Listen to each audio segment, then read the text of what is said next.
The night before your driving test, and you've probably got a million questions, your brain is racing, and this video is designed just to put you at ease and give you an idea of how the test is going to flow from pickup to drop off. So let's get into it. I've created a Google Doc PDF that you can download with this list on, so you can check along. So I'm going to be reading from that list, just so I keep everything in order to what it will be for you.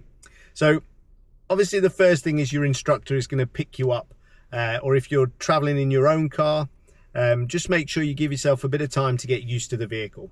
This hour before is not actually a lesson, so don't treat it as if you're learning new skills.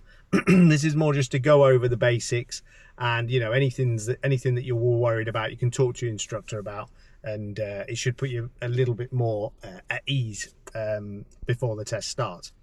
Now, number two is you're going to arrive at the test centre around 10 minutes before your start time. It's important that you're not too early, because there may be other tests being conducted and you don't want to be in the car park when someone else is finishing their test, and this could put them off, or you might even be in their way. So 10 minutes before is ideal, but look out for anyone in a high-vis jacket, because usually that's a telltale sign that they're on test.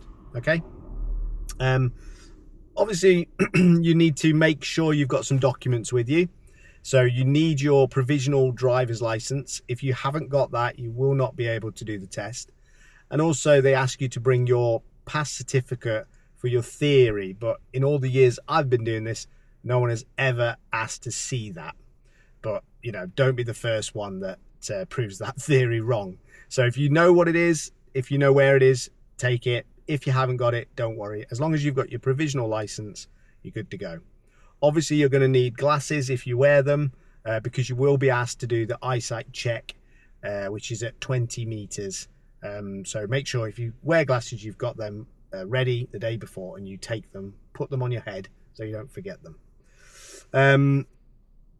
Okay, so when you get to the test center, you'll usually want to reverse into the bays so that you're facing outwards, ready to go straight away when you start. Head inside the waiting room, and in there you'll wait for your examiner to come out of the waiting room into the waiting room from their office. When they come out, then they will basically say your name, make yourself known, and they'll ask you to produce your document, which will be your provisional license. They'll check your provisional license. They'll ask you if the address is still the same as the one on your license, and then they'll get you to check some tick boxes on their little iPad thing that they've got. So this will have a tick box that says that your car is insured for the test. So make sure your car is insured for the test. Obviously, if you're with an instructor, that will be covered under their insurance. Make sure that you tick the next box, which is that you've lived in the UK for at least 185 days. And this is just a requirement to take the test. After that, then the examiner will explain a little bit about the driving test. You'll walk to the car, but before that they will ask if you want your instructor or accompanying driver to come with you on the test.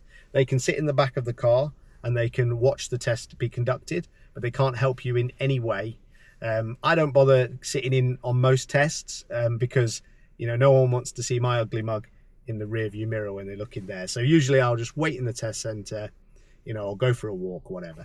But that's enough about me. Let's move on to the next one. So when you're walking up to the car, you'll be asked to do the eyesight check, which I talked about. This is 20 meters. So just kind of go out and pace that out, or check that you're okay with that 20 meters. You'll also then be asked the show me, tell me questions. Usually we're going to get one question. We could get both of them, but you're going to get two questions on the test. So make sure you know your show me, tell me questions, and I have a video on the show me, tell me questions if you haven't already done it yourself. So feel free to check that one out as well. The drive itself then lasts around 40 minutes, but this is from the start time of your test. So you're probably not driving for 40 minutes. You're probably only driving for about 30 minutes if you also include your maneuver, around 30 odd minutes. You'll be asked to drive on the roads that you're used to practicing on. So your rural roads, your urban roads, and some junctions and roundabouts, crossroads, everything that you'd expect. You'll be asked to do one maneuver. So this could be a bay park forwards or backwards. This could be a parallel park. This could be a pull up on the right, reverse back and set off again. So they're the maneuvers. And also 1 in 3 tests are asked to perform the emergency stop. So not every test does an emergency stop. This is an additional thing that you might be asked to do. So make sure you've practiced that one. Also, we get independent driving. Now, independent driving is basically 3 things. You get either follow the sat-nav, which is a pre-programmed route. You get follow the road signs, which will be good, obvious road signs. Or you get a sequence of turns to remember. So they might say straight on at the roundabout, left at the next roundabout, and then turn right at the traffic lights. Now, if you forget or go the wrong way on any of these parts, it does not matter at all. You do not fail your driving test for going the wrong way correctly. Okay, so that's good to remember, so you haven't really got to worry.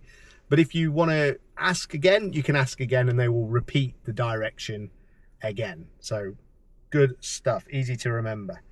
Okay, so you've completed the test, you've drove around, you're back at the test center.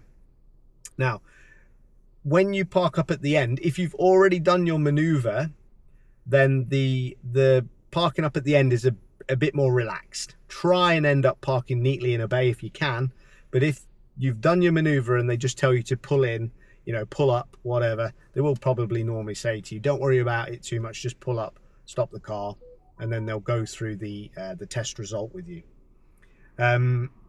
They will say to you, hopefully, I'm pleased to tell you, you've passed your test, and believe that you can do it. But also make sure that if they tell you you've failed your test, you listen to the result, because they will give you really important feedback at that point. And you know, it's a failed test isn't a massive issue. It's a step in the right direction to an eventual pass. So don't worry too much about the result. Okay. Okay. So if you pass, they'll fill out the documentation. They'll ask if they if you want them to take your driver's license and dispose of it, and then your new one will come through in the post in usually around 2 to 3 weeks. They will give you a document, and that acts as your license in the meantime. And that's pretty much it. Your instructor will drive you home. Obviously, if you've got in your own car, it's your own choice really, but the reason we drive you home is because once you've passed your driving test, you're not insured to drive the car unless you're conducting another lesson. So usually the instructor will drive you home, gives you a chance to you know, chill out and you know, decompress. But the most important thing is to like this video. If you've got this far and you've found this useful, like the video, subscribe to the channel, because there's lots of stuff on the test and some information about the test that could benefit you and get you through that driving test. But best of luck, keep calm, and you can do it. All right, thanks for watching. I'll catch you in the next one.